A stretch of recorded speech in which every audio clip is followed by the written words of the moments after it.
to Health Tech. I'm your host, Jody Lisa, and with me we have three incredible judges: our marketing analyst, Bika, our club DJ, Lucas, and our very own chemist, Natita. And today we have two pitchers who are going to present to us the next big thing in tech, Harsh and Kumbi from Aparavi. Hi, I'm Harsh, Hi, I'm Kubi.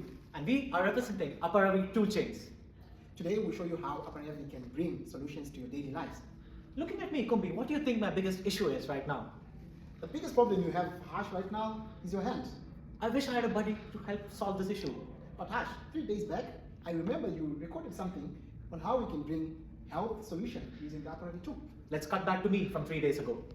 Perfectly in those scenarios. And now let me go over how we used Aparavi's toolchain in the first couple of days.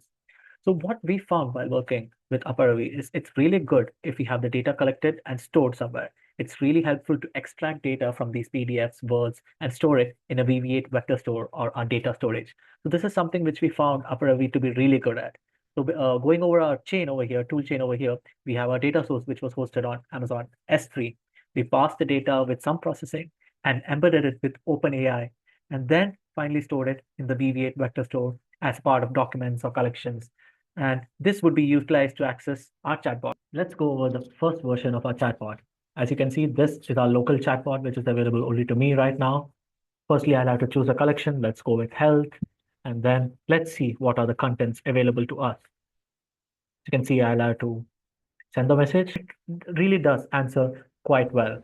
But Harsh and Kumbi, what about day-to-day life? Do you think this could be useful in any context? Let's get into the nitty-gritty of the situation here. The sources that we have are FDA and company-related PDFs for healthcare from MedTech Dive. But what does this do exactly, Kumbi? What does our chatbot do? It answers user questions from the PDF information. And what applications? Yeah, it sounds very limited, but all hospitals can utilize this for training, use this for making decisions, and apply this chatbot for case-to-case basis. And that's why we called it a health chatbot. Oh, so it can actually go with the standard operating procedures. Yes, you're right. Let's open the floor for some questions from our sharks. Just, I see the other button. What does that mean, the other button? Could you explain before? Thank you, Bika, for the question.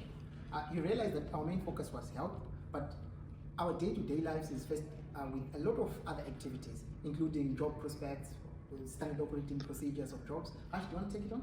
Yeah, so I was a software developer for around 3 years, and one of the biggest challenges I faced was understanding what applications are used for, repositories are used for, and it was a struggle to understand what each of them meant. So it would be really useful if you could have all these README files compressed into our chatbot so that a new developer joining could easily understand everything. What do you think about that, Kumbi? Who doesn't want a standard operating procedure that is clearly laid out and that you can ask using a chatbot? But maybe we can further demonstrate it using a live demo. Let's go to it. Let's now switch gears and go into a slightly more technical front. This is a Python file which is used to push GitHub level data into our vectorizer. So basically, we wanted to use Aparavi and use the webhook feature available on the browser. However, we weren't able to, so we mimicked Aparavi toolchain and we did it via Python. The first thing is we set up a few keys such as our VV8 URL and the API keys. We create the VV8 client, and the repository that we'll be connecting to today is my own, which I did for Business Challenge 1 at Hull University.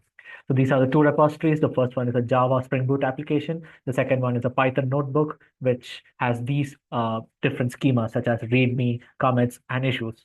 So these are the very three basic things which can be utilized by all companies. All companies will have repositories or applications with README files, with commits, and perhaps even issues. So this would help us push data from GitHub or something like even Bitbucket, which I used back in my work days, to actually find out if there are any issues, or it can be utilized to train employees through the README files. So basically what this code does is gets all this text level information, decodes it from UTF-8, converts it into a vectorizer using the OpenAI vectorizer, and pushes it into VV8 vector store, which can be accessed by our chatbot later on. I saw that you host GitHub for API, so can I use another API, right? Thank you, Natira, for the question. We can actually use a lot of data which are unstructured in our day-to-day life. Currently, we're actually using Reddit, Stack Overflow, and any other social media platform that has unstructured text for better enhanced business insights. We can also use this for any sort of APIs and even run daily jobs so that our chatbot has the latest data available, right? Let's go to our final working example of our chatbot. as you can see here, it's already has a much better feel. It has an Aparavi logo, the health chatbot, miscellaneous chatbot, a clear chat option. And let's, go with the health chatbot first and see what are the devices approved by the FDA in 2024, let's say. Let's see how our chatbot replies. And the first thing you notice is now, finally, the text is clear when you send a message. And now, if you can see, it's answering the question at a pretty fast way. How about the miscellaneous chatbot? What does this do? This would give us the freedom to choose what kind of collection we want to go for. For example, the README, GitHub README, which I mentioned earlier.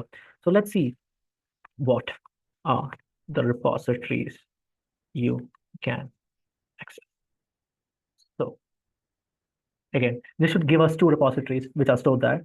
Exactly. So the Dream Theme Initial Spring and the AI Initial Design. These are the two repositories publicly available in my GitHub, and this is what was fed into the VV8 vector store.